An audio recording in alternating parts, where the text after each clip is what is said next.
Hello and welcome to a post-match special of the Everything is Black and White podcast. I'm Sean McCormick, Newcastle United reporter at the Chronicle, joined by Ryder as always, Chief Newcastle United writer at the Chronicle. We're just in the aftermath, Lee, of a Newcastle win, a 3-1 win over West Ham United on the final home day of the season. A pretty enjoyable afternoon. Yeah, it does. I mean, that's the ultimate feeling after a performance like that. Everything you'd want to see from a Newcastle United team: excitement, goals, hard work. 3 points at the end of the day. Newcastle signed off on a high, but I just have that horrible feeling of what might have been this season. Yeah. Lots of drop points. Just talking to Eddie Howe there in the press conference, and said, Eddie, that's probably come a little bit too late, and he's kind of agreeing. Yeah. Even though we know there's, I believe, a 2% chance that Newcastle could still scrape into Europe. But yeah, in terms of today in isolation, pretty much a 9 out of 10 performance overall, and Newcastle sent the home fans home happy. Yeah, I mean, we'll touch on the European permutations in a minute, but as you say, fans sent home happy. Will Asula, 2 goals today. He's ending the season really, really well. I mean, if you said at the start of the season that Will Asula was going to be the man who ended the season as Newcastle's number 9, I think everyone would have thought we were mad, but that is the case. He's scoring goals. He's not the finished product by any means, but he's dangerous, and as we say, he's improving week on week. His confidence is growing week on week, and last summer he almost left the club.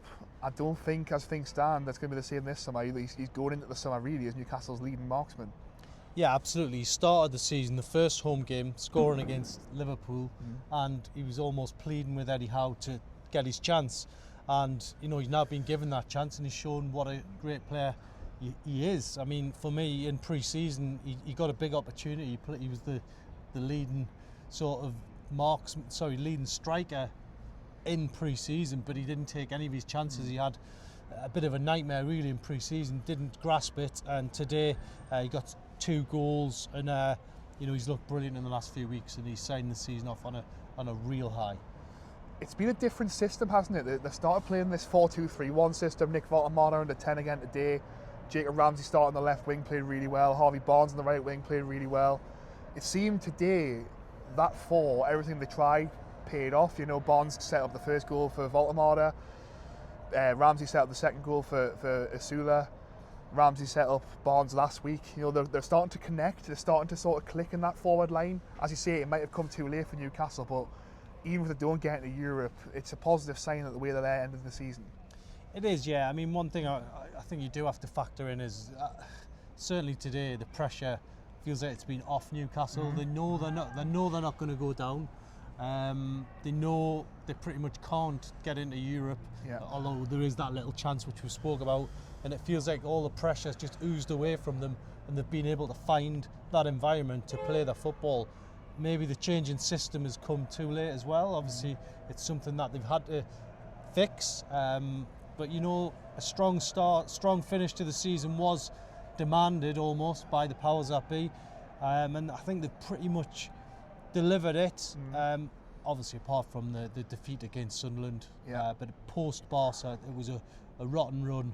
But now they're picking up. But again, it's just too little, too late for me. It is too little, too late. And obviously, post Sunderland, the Crystal Palace and the Bournemouth games were 2 really poor, difficult afternoons for Newcastle. But since then, they've sort of picked up. They play well at Arsenal. They beat Brighton. They play well last weekend, and we're lucky not to win. They've won again today.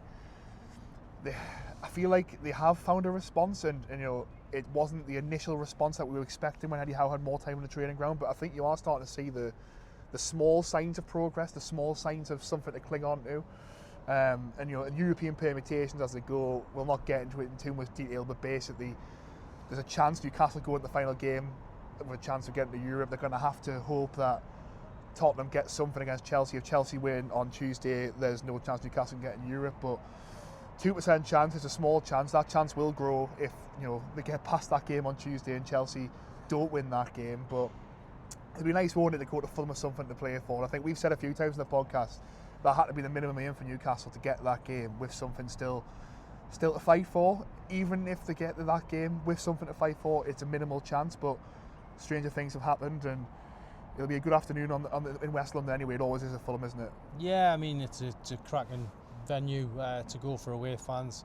Lovely sort of picturesque setting, but something to play for is good if they can get that. But yeah, it just shows you that those 2 points dropped at Nottingham Forest last week are now coming back to haunt Newcastle. Do they deserve to be in Europe? Probably not, given the amount of points they've dropped. But you don't always get what you deserved, and that works both ways.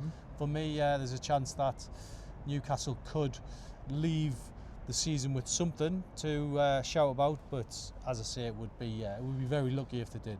Well, that's something to look forward to next weekend. But in terms of today, it was obviously the final home game of the season. It always comes with emotional farewells. Today was a bit more special than usual. Obviously, Kieran Trippier, final home game as Newcastle United player, 4.5 years at the club.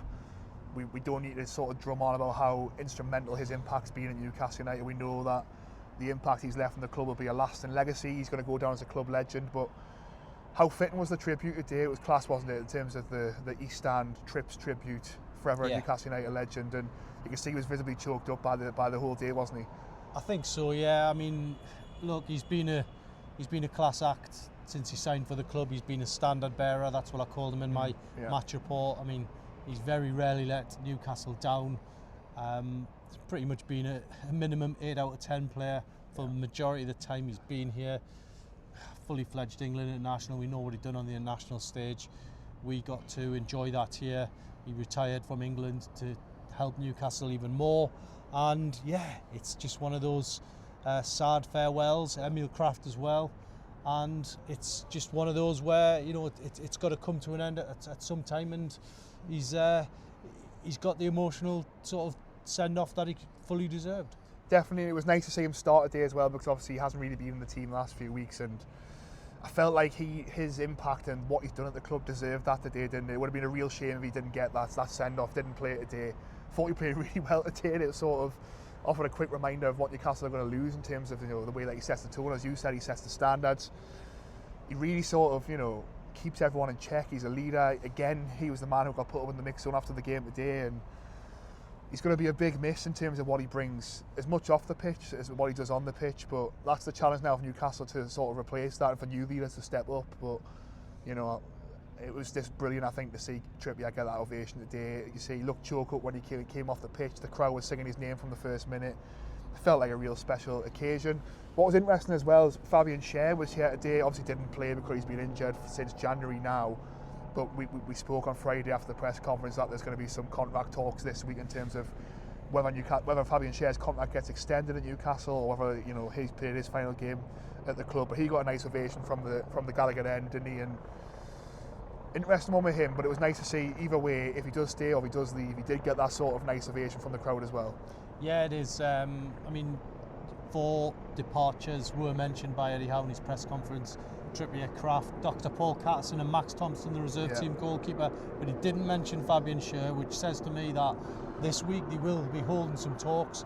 Could get an extension still. Feels like there's still something that could be arranged for Fabian Schär. If he didn't, well, at least he got that send-off from the Gallagher, and I'm sure he would have loved to have played. But yeah, as I say, it's always an emotional time at the end of a season when players are departing. Anthony Gordon was in the squad today. Didn't come on as we expected. I mean, Eddie Howe said on Friday that there was still a small chance he could be involved if he needed him to get a result, but the mood music certainly was that he wasn't going to play it today. He didn't play it today, but he was on the pitch at full time with the team as they did their lap of honour. Do you notice anything about Gordon's demeanour and the way that he acted with his family? Was it a smacking of a man who was sort of saying farewell to Newcastle as well? Yeah, I mean, it didn't look uncertain. It looked pretty obvious.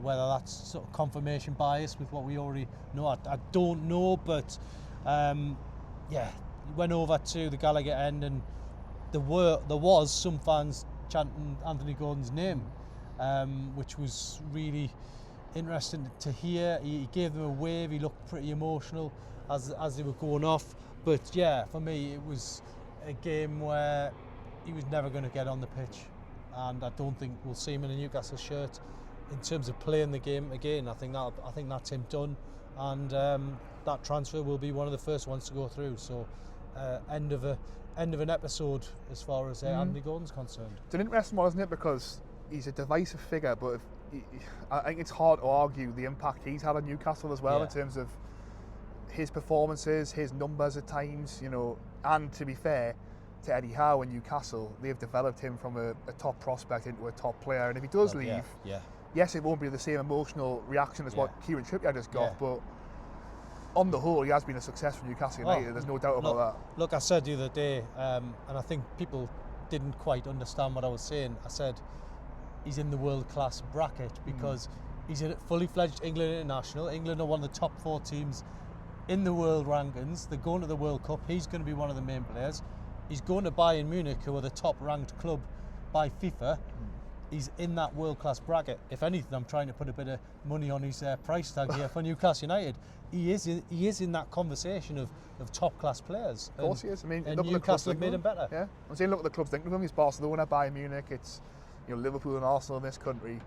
You're not a bad player of clubs like that are coming in for you. So we'll wait and see with interest how that saga sort of pans out. But as you say, it feels like there's a bit of closure there. It feels like as long as Newcastle get what they want, of course, there could be an early exit on the cards there of Anthony Gordon. But looking ahead to next week then, we've sort of touched on it. Fulham on Sunday, Newcastle going to West London to end the season. It's been a difficult season, but there could be, a positive end to it. If they get in the top half, I think that's going to be the minimum aim, isn't it now? Try and get in the top half for a win.